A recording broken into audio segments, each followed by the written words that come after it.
Ndagushuhuje, ndakwifuriza ibihe byiza, wowe nshuti muvandimwe, dusangiye gupfa no gukira, amahoro ava ku Mwami Yesu abane nawe. Nejejwe no kongera kugaruka kugira ngo tuganire ku byanditswe byera. Ndashima Imana cyane ko ndiho.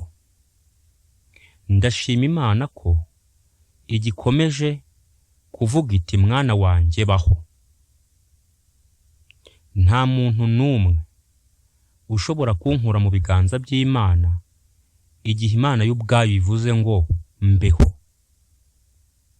Shobora kunyura mu makuba nibyo, shobora gusuzugurwa, kandi si yegenyine nawe bishobora kuba uko, ariko niba Imana ivuze ngo baho, ugomba kubaho. Rero ndayishima cyane, nubwo bitoroshye, nyamara kandi ngo amakoma ava ahakomeye. Ntabwo ushobora kurwana urugamba uri umunenganenzi. Ntabwo ushobora kugira icyo ugeraho nta kintu watanze. Ubwo bivuze ngo kugira ngo utsinde urugamba nuko hari ibyo ugomba gutanga. Hanyuma ibyo ugomba gutanga kandi ni igihe cyonyine n'ubushake, maze Yesu Kristo agakora ibikwiriye muri wowe. Rero hari hashize iminsi ntavuga, hariho n'abambajije impamvu ncecetse, barambaza bati ko udaheruka kugira icyo utubwira. Suko nabaretse, suko nabibagiwe, ahubwo Bibiliya iravuga ngo hari igihe cyo kuvuka n'igihe cyo gupfa, hakaba igihe cyo kuvuga n'igihe cyo guceceka, hakaba igihe cyo kubiba n'igihe cyo gusarura. Rero nari ncecetse, hari ibyo mpugiyemo nabyo bijyanye n'umurimo w'Imana, cyangwa se no kumenyesha abatuye isi urukundo Imana ibakunda kandi yabakunze. Kenshi rero hari igihe mba ncecetse, atari uko ncecetse gusa, ahubwo hari ibyo mpugiyemo. Reka mbere yuko dutangira icyigisho cyacu cy'uyu munsi, duce bugufi dusenge. Data mubyeyi ushobora byose, ni wowe duhanze amaso, ni wowe twiringiye. Nta mwana w'umuntu upfa, twaragije ubugingo bwacu. Tugushimiye kutwitaho, ukatuyoboza ineza yawe, kandi wadukunze urukundo rukomeye rwatumye dupfira i Karuvari. Ubihererwe icyubahiro. Utubabarire ibyaha byacu, ubugoryi bwacu, ubujiji bwacu, ubunenganenzi, kutagira icyo twitaho, byose ubitubabarire. Kamere zacu ni mbi, ntabwo zikunda ibyawe, zibyanga urunuka. Uduhishurire kamere yawe kugira ngo ibe muri twe, maze Data dukunde ijambo ryawe kandi turimenyeshe n'abandi. Iki cyigisho ukiyobore, kandi aba ari wowe wikorera umurimo, njyewe mvuge gusa, abumva bumve batumvishijwe nanjye, ahubwo bumvishijwe nawe, kuko ari wowe ushobora byose. Bana nanjye wumve gusenga kwanjye, wumve no kwinginga kwanjye, ni mu izina rya Yesu mbisabye nizeye, amin.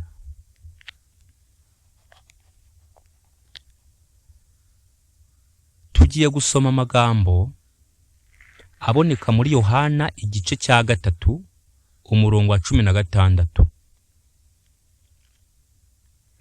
Yohana igice cya 3 umurongo wa 16 haranditswe ngo, umutwe w'amagambo uravuga ngo ibya Nikodemu. Umurongo wa 16 ukavuga ngo, kuko Imana yakunze abari mu isi cyane, byatumye itanga umwana wayo w'ikinege, kugira ngo umwizera wese atarimbuka, ahubwo ahabwe ubugingo buhoraho. Kuko Imana itatumye umwana wayo mu isi gucira abari mu isi ho iteka, ahubwo yabikoreye kugira ngo abari mu isi bakizwe nawe.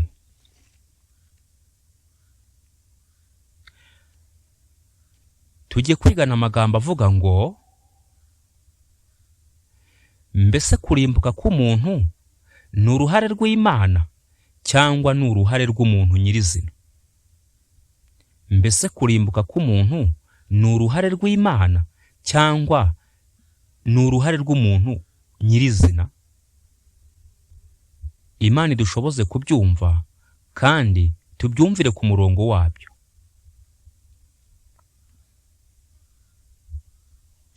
Tumaze gusoma amagambo avuga ngo Imana yakunze abari mu isi cyane, bituma itanga umwana wayo w'ikinege, kugira ngo umwizera wese atarimbuka, ahubwo ahabwe ubugingo buhoraho. Kandi turasomye ngo,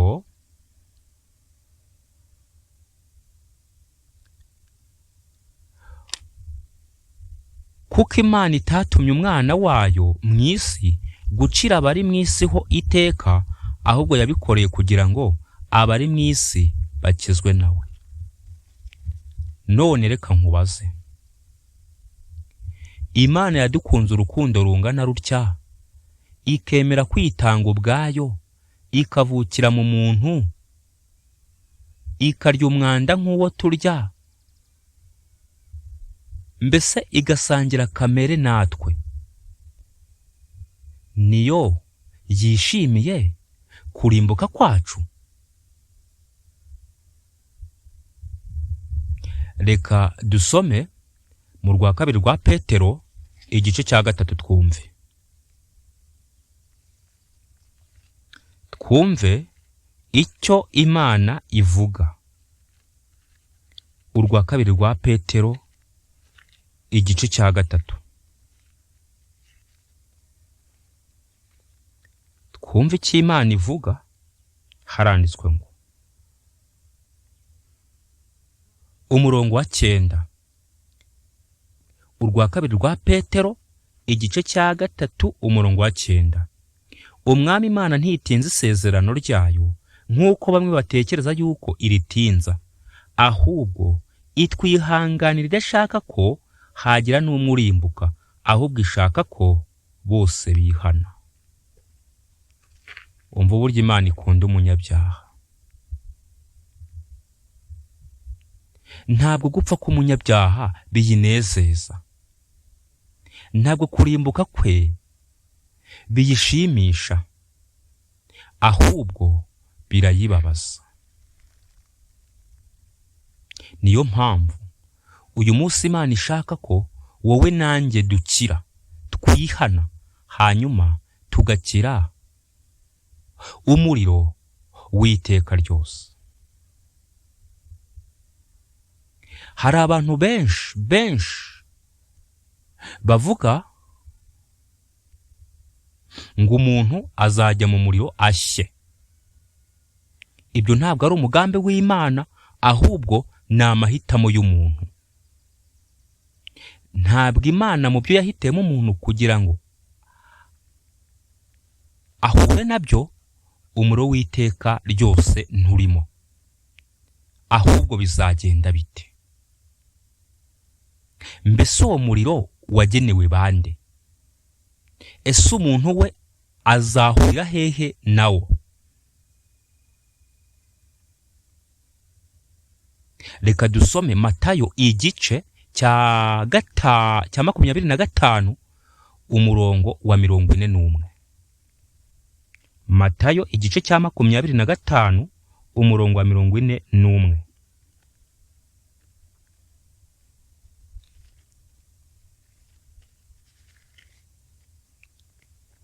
Mirongo ine n'umwe haranditswe ngo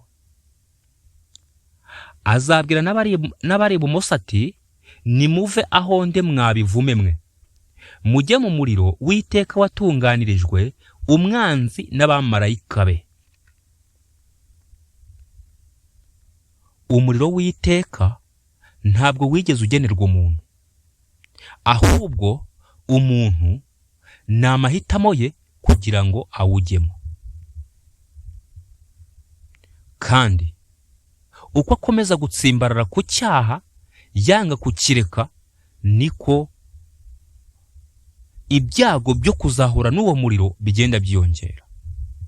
Ariko ntabwo umuntu yigeze aremerwa kurimburwa cyangwa se gutwikwa, ahubwo Satani n'abadayimoni be nibo baremewe uyu muriro.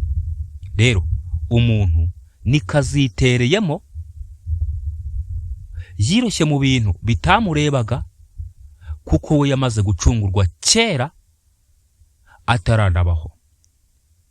Icyo asabwa gusa nijoro ni ukwemera incungu yahawe ku buntu, hanyuma akayigiriye. Ariko birababaje kuba uyu munsi agasuzuguro n'ubwibone, ubugome, ubugoryi, kwishyira hejuru no kumva ko hari icyo turi cyo ari byo bigize impagarike yacu yose. Uwiteka arahamagara ntitwumva, Uwiteka aravuga ntitwumva, Uwiteka aringinga amanywa nijoro ntidushaka kumva. Ahubwo twigize ba ntibindeba, bamwe twoshywa n'udufaranga dutunze, abandi tukoshywa n'imirimo dufite ya leta, abandi tukoshywa n'amasambu dufite, abandi tukoshywa n'amashuri twize. Nyamara ibyo byose ni zero. Niba agakiza kabuze, ibindi byose ushobora kwiratana ni ubusa. Ntabwo Imana rero yishimira, ntiteze no kwishimira umunyabyaha urimbutse, ahubwo birayibabaza. Birayibabaza.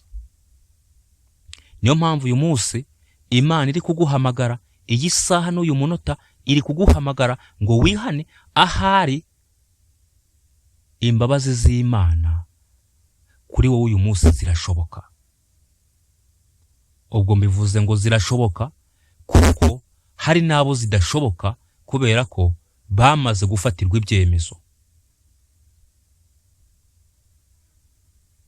Uwiteka kugire neza, nanjye ngire neza, kandi aduhe guhumuka no kureka kwibwira ibyo twibwira. Imitima yacu idushuke, ntitugomba kwemera ko idushuka. Iyo dusomye mu Migani igice cya mbere, reka tuhasome twumva uburyo Imana yinginga, Imana ihamagara, ariko kugeza n'aka kanya abantu banze kumva, twanze kwitaba. Ariko iyo abantu nkatwe bahamagaye, cyane cyane abakomeye badukuriye mu mirimo, twitaba duca ibiti n'amabuye. Haranditswe ngo igice cya mbere umurongo wa 23, Imigani. Nimuhindurwe n'imiburo yanjye, dore nzabasukaho umwuka wanjye, nzabamenyesha amagambo yanjye. Narabahamagaye muraninira, nabaramburiye ukuboko, ntihagira ubyitaho. Yesu Kristo arahamagara binyuze mu ijambo rye. Araduhamagara ngo twihane, tumuhindukirire, ariko twarabyanze.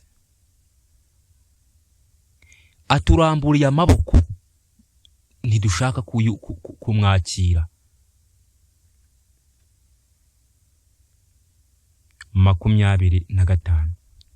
Ahubwo mwahinyuye inama zanjye zose no kubacyaha kwanjye ntimubyitaho. Nuko nanjye rero nzabakina ku mubyimba mwagize ibyago. umunsi imbabazi zarangiye, umunsi imbabazi zakurangiriyeho, igihe wahawe cyarangiye, kuko imbabazi z'Imana ntizijya zirangira, ahubwo igihe wahawe n'igihe nahawe nicyo gishobora kurangira. Urupfu rushobora kuza gitunguro ukagenda utyo. Watekereje neza, wahindukiye ukumva icyo Umukiza avuga. Nzabaseka icyo mwatinyaga kibagezeho. 27. Igihe muzatungurwa n'ubwoba nk'umugaru, ibyago byanyu bikaza nka serwakira, igihe umubabaro n'uburibwe bizabageraho, nibwo bazantakambira nk'abihorera, bazanshakana umwete ntibazambona, kuko banze kumenya kandi ntibahisemo kubaha Uwiteka, ntibemeye inama zanjye, bahinyuye guhana kwanjye kose.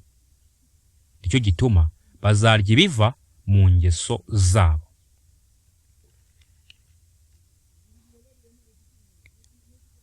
Uwiteka niko avuze.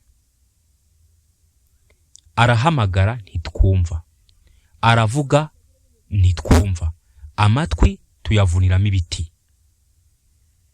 Amaherezo yacu ni ukurimbuka niba tudashaka kwihana.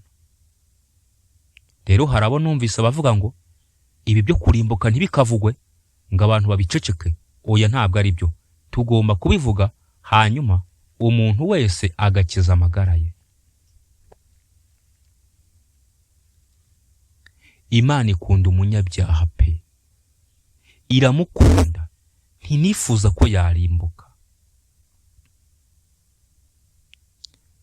Nyamara amaherezo umuntu azarimbukana n'icyaha. Uramutse ufite agacuma keza unywera mu mutobe,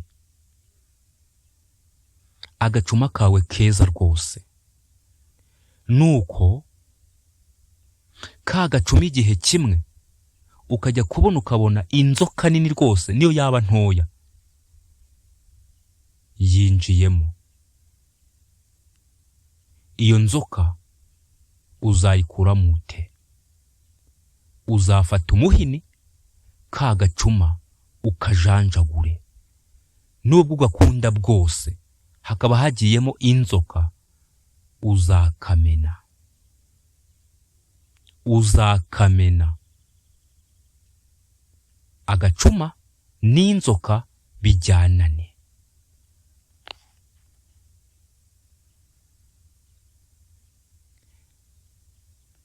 Agacuma kageranye n'umuntu Imana ikunda urukundo rukomeye, yemeye no gupfira. Hanyuma noneho inzoka yakinjiyemo uyigereranye n'icyaha kiba mu muntu. Kubera ko umuntu agundira icyaha akacyambika neza, akagisiga amavuta, parufe n'ubundi bwoko bw'amavuta abantu bisiga, akakigaburira intungamubiri, intungacyaha, kigakura kigashisha. Amaherezo Imana kuko yanga icyaha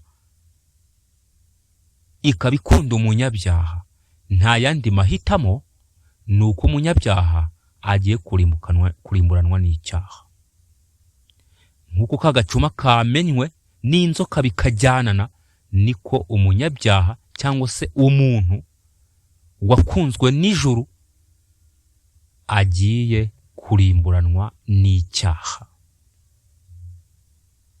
Mbese nshuti yanjye ikomeye, ntiwahunga hakiri kare. Yesu Kristo ntabwo akwanga, ikimenyimenyi arakurinda, akarinda ibyawe, akaguha umwuka uhumeka, akurindira umutekano, akagusha imvura ikagwa mu myaka wahinze ikera ukabona ibyo kurya, akakurindira abana bawe aho bari, akagukomeza mu bihe by'akaga ukabyihanganira. None ntabwo watera intambwe ngo umwemerere akurokore urupfu rw'iteka ryose. Reka nshake aho nsoreza.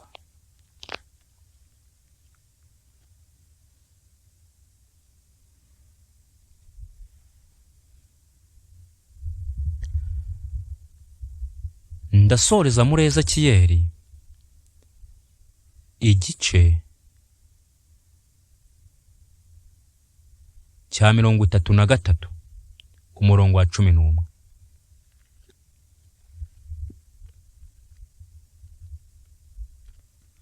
Ezekiyeli igice cya 33 umurongo wa 11.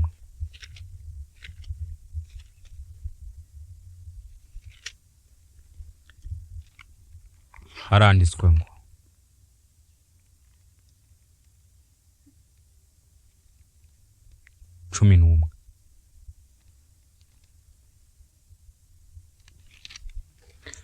cumi n'umwe.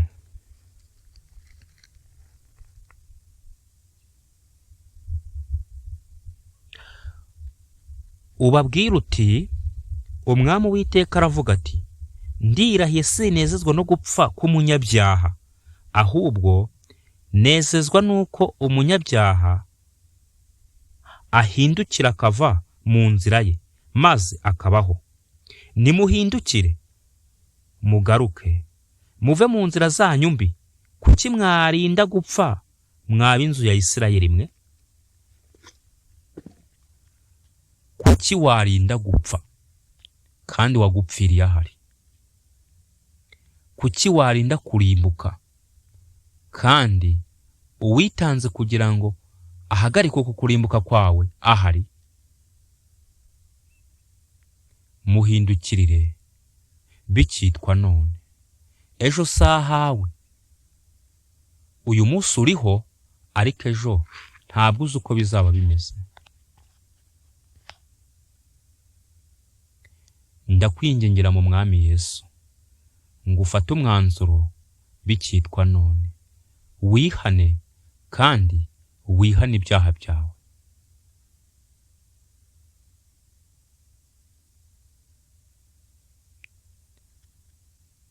Muhe ikaze yinjire, wimuheza hanze.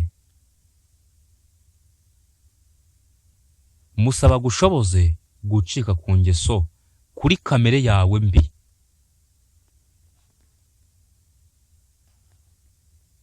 Muhe umwanya mu mutima wawe aturemo. Ahagaze ku rugi arakomanga, kugira ngo niwumva ijwi rye ugakingura, yinjire iwawe musangire. Ndavuga yinjire mu mutima wawe musangire. Reka Imana y'amahoro ibane nawe kandi ikomeze kukungura ubwenge no kugukomeza no kugutsinda mu mutima, kugira ngo wihane, kandi ni inyembabazi yiteguye kuzitanga ku muntu wese uzishaka. Nibyo nkusabira, nanjye mbyisabira mu izina rya Yesu. Reka dusenge. Data Mana ishobora byose, we buhungiro bwacu uhabwa icyubahiro. Tumaze kubona uburyo udukunda, utanifuza ko twarimbuka, nyamara twebwe tukihitiramo kujya ahabi. Data, utsinde imitima yacu kugira ngo tuguhindukirire, hato ibyago bitazatera tukazagutakambira kandi bitagishobotse. Ngwino ukomeze utwumve mu izina rya Yesu Kristo. Amina.